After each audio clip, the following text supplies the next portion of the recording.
Hello guys, welcome back to my YouTube channel The Lady Saga. I am Megha and I hope you all are doing lovely. So guys, आज के video का topic होने वाला है Accenture's technical interview questions and answers both for freshers and experience. So let's start the video without wasting any time. So the first question is going to be, what is the difference between dictionary and tuple in Python? So dictionary is an unordered data collection in which data will be stored in the form of key value pairs, whereas tuple is an ordered data collection. In dictionary, elements are accessed using key values, whereas in tuple, elements are accessed using numeric key values. A dictionary can have any number of values, whereas a tuple can have only a predefined number of values. Dictionary is used as a model object, whereas tuple is useful for returning multiple values for a function. So the second question is going to be, what is map function in Python? So in Python, the map function is useful for applying the given function on every element of a specified iterable. The iterable could be list, tuple, etc. Syntax for map function is shown on the screen.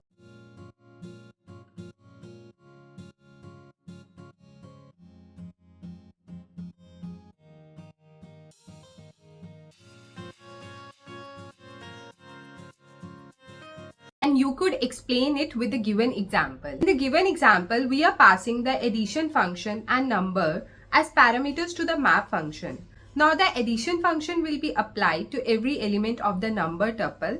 Each item value is added with the same item value and the result generated will be stored in the result list. Now the third question is, what is XML? The XML full form is Extensible Markup Language. XML is a markup language that states rules for documents encoding formatting in such a way that it can be easily understood by both humans and machines. It is useful to describe the data, develop information formats, and share structured data through the internet. Now the fourth question is, what is a classifier in Python? So a classifier is an algorithm that predicts the class of an input element on the basis of a set of features. Usually, it will make use of training data to obtain understandability regarding the relation between input variables and class. It is mainly used in machine learning and supervised learning. So the best example for it is, a classifier can be used to predict the soap category depending on its characteristics, which means its feature.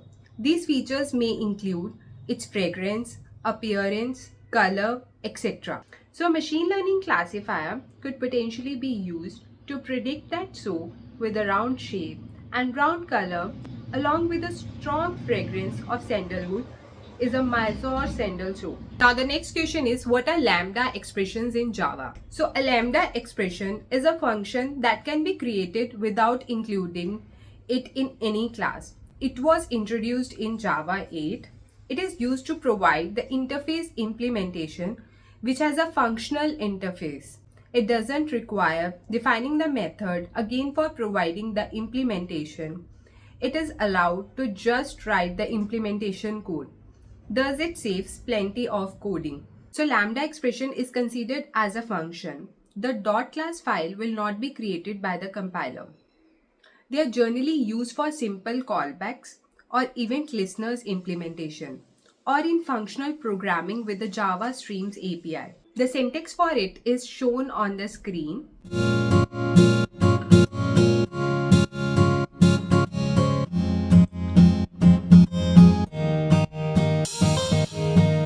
So the next question is, what is the use of static keyword in Java? The static keyword is a non-access modifier in Java that is useful for memory management. Static property can be shared by all the objects. No separate copies of static members will be created on object creation. We need to create the instance of the class for accessing static members.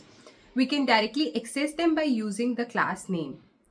The static keyword can be used with the variable, block, method, and nested classes for memory management. So the next question is, can we implement multiple interfaces in single Java class? Yes, it is allowed to implement multiple interfaces in single class. In Java, multiple inheritances is achieved by implementing multiple interfaces into the class.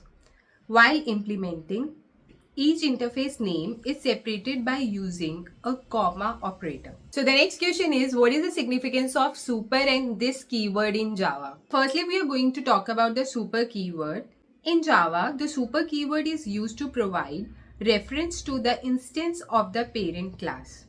Since it is a reserved keyword in Java, it cannot be used as an identifier. This keyword can also be used to invoke parent class members like constructors and methods. Now we are going to talk about this keyword. In Java, this keyword is used to refer to the instance of the current class. Since it is a reserved keyword in Java, it cannot be used as an identifier. It can be used for referring objects of the current class, to invoke a constructor of the current class, to pass as an argument in the method call or constructor call, to return the object of the current class. So the next question is, what is runtime polymorphism and how it is achieved in Java? Runtime polymorphism implies that the call to an overridden method is resolved dynamically during runtime instead of compile time. Runtime polymorphism is achieved with the help of method overriding in Java. When a child class has the same method name, return type, and parameters as the parents, then that method overrides the superclass method. This process is known as method overriding. Now the next question is, distinguish between array and array list in Java. Array is of fixed length, whereas array list is of variable length. Length of the array cannot be changed once created, whereas in array list, length of the array can be changed after creation. Array, it can store both primitive types and objects, whereas in array list, it can store only objects, not primitives. An array can be of multi-dimensional, whereas an array list is always one-dimensional. Now the next question is, what is diamond problem in Java? The diamond problem usually happens in multiple inheritances. Java doesn't support multiple inheritances. So in the case of Java, the diamond problem occurs when you are trying to implement multiple interfaces. When two interfaces having methods with the same signature are implemented to a single class, it creates ambiguity for the compiler about which function it has to call. So it produces an error at the compile time. Its structure looks similar to diamond, thus it is called a diamond problem. Now the next question is, can you differentiate between unique and primary key in SQL? So in primary key, it is a unique identifier for each row of a table, whereas in unique key, it is a unique identifier for table rows in the absence of a primary key. In primary key, a single primary key is allowed in a table, whereas in unique key, more than one unique key is allowed in a table. In primary key, null value or duplicate value is not permitted, whereas in unique key, it can have a single null value, but a duplicate value is not permitted. When we define a primary key, a clustered index is automatically created if it does not already exist on the table. Unique key, when we define a unique key, a non-clustered index is created by default to enforce a unique constraint. Now next question is, what is pandas in Python? So pandas is an open source software library developed for Python, and it is useful in data manipulation and analysis. It provides plenty of data structures and operations such as modification of numerical tables and time series. It can deal with different types of files and is considered to be one of the important tools to have a grip on. Some of the attributes or methods provided by pandas are access, empty, size, values, head, tail. I hope आपको मेरा video informative लगा होगा. If you like my video, please subscribe to my channel, hit the bell button for more such notifications, and do press the like button. Till then, bye bye, take care.